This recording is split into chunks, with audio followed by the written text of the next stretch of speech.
Jason at 747 turned around and started following the United as he went down into Alaska.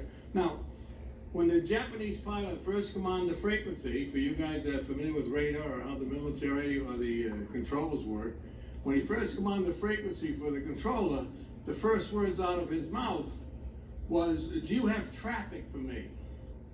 And when the controller hears these words, it means doom, because right away he forgot something. He's got somebody else up there that shouldn't, and why would a pilot ask if we had traffic? And he looked at his scope and he says, negative, there's no traffic in your area.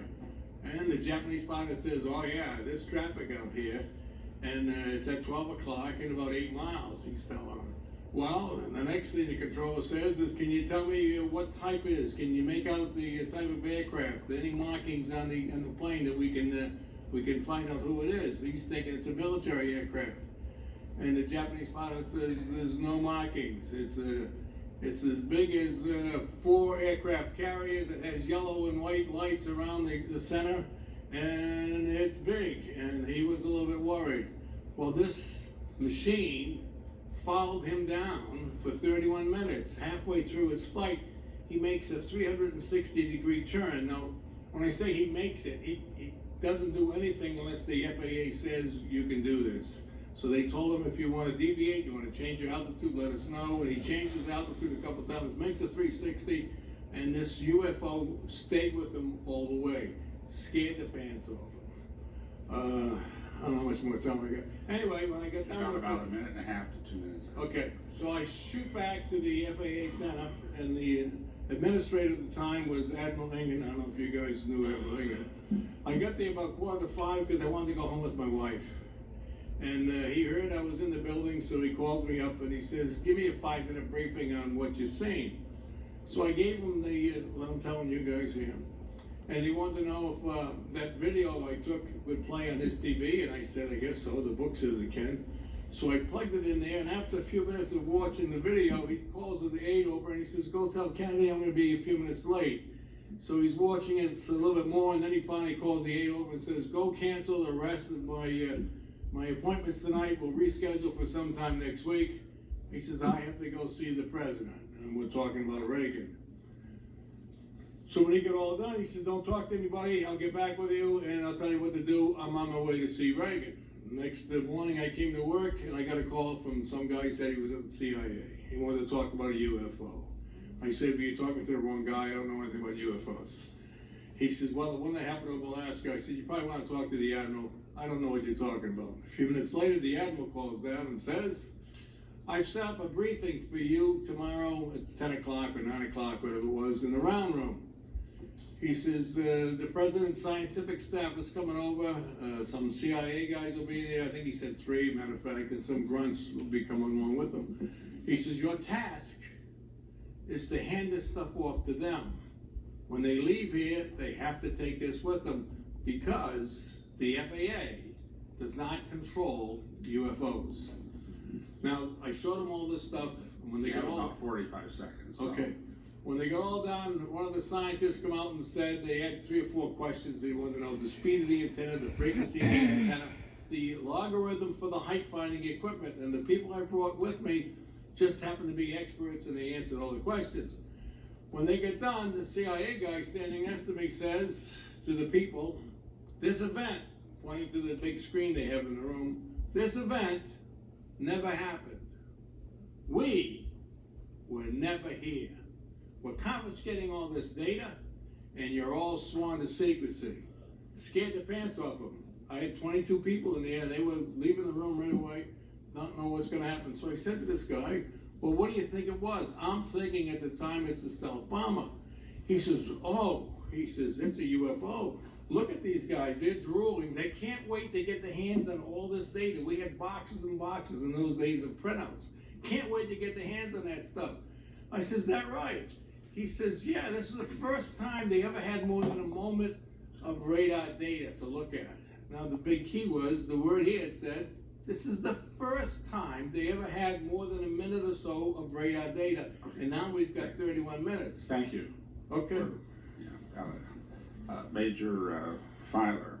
Now if we could hear from Lieutenant Colonel Richard French. am Lieutenant Colonel Richard French. I was a fighter pilot in both Korea and Vietnam. During a number of my flights, of mine, I have a little trouble reading this because it's been freehand written and I'm having a little trouble picking it up. Witnesses to the sightings of a number of UFOs. I'm going to go to the first one that stands out most in my mind. I was at Spangdahlem, Germany, when I received a telephone call from the OSI district commander telling me to go investigate a reported UFO in the water in Newfoundland. Approximately 4 hours later, I arrived to find a large crowd on the wharf, and there were divers in the water. The water was very clear. You could see down as much as 200 feet in it, but what I saw down there were 2 UFOs parked side by side, but I couldn't see anyone around either one of them. Then a little later, someone moved to one of the UFO occupants, and I guess go ahead and call them what they are, the alien, moved over to the side and came into my line of sight. Very soon after that, he came out of the water going approximately 100 miles an hour. As soon as he broke the surface of the water, he increased his speed to approximately 2,500 miles an hour and quickly went out of sight. He was gone for about 15 or 20 minutes. He came right back, went slowed down very much, went in the water again at about 100 miles an hour, went on down and he and the other one, you can see them working on the UFOs. They, after about approximately 2 hours of apparently performing maintenance on the UFOs, the 2 of them took off together again. We left the water at about 100 miles an hour and immediately accelerated to well over 2,500 miles an hour, went virtually straight up and disappeared.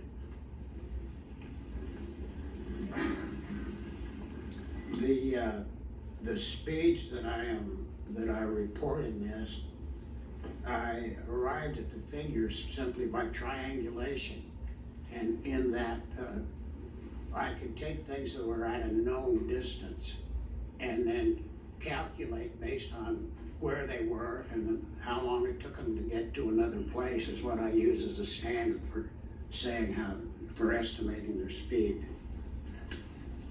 In another instance, I was on my way to Libya. I was out over the water just about 3 miles offshore of the northern extreme of the Mediterranean Sea. I looked up to my left, and 5 miles away I saw a lighted UFO. It went down into the center of Mount Blanc, if you know where Mount Blanc is in France. Anyway, it went down into the center of Mount Blanc, was down there for approximately 15 minutes and turned around and came right back out.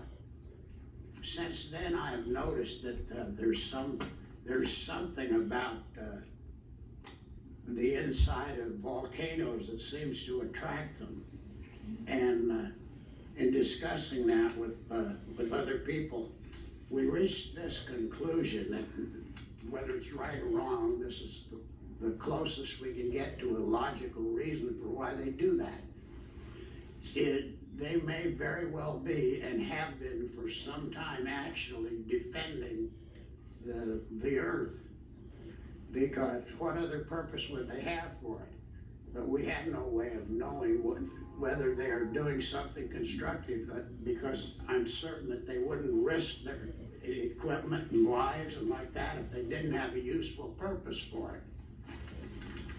No, I just mentioned on others, I saw the same thing in Hawaii, and again, the live volcano at Kilauea, which I'm sure you're familiar with. But anyway, they went down inside of that. I saw them again when I was down in Sicily, and they went down inside of the volcano that's you know, the famous one that has, when it erupted, it lay waste to about 100 square miles of land. In all cases, the UFOs, they've all been the same shape. They've all been the cigar-shaped type. And in all cases where I was able to see the aliens, they were what we call grays. You've probably heard them mentioned by other people that are reporting in this same convention. The last that I personally witnessed happened right in Sedona, where I lived quite recently.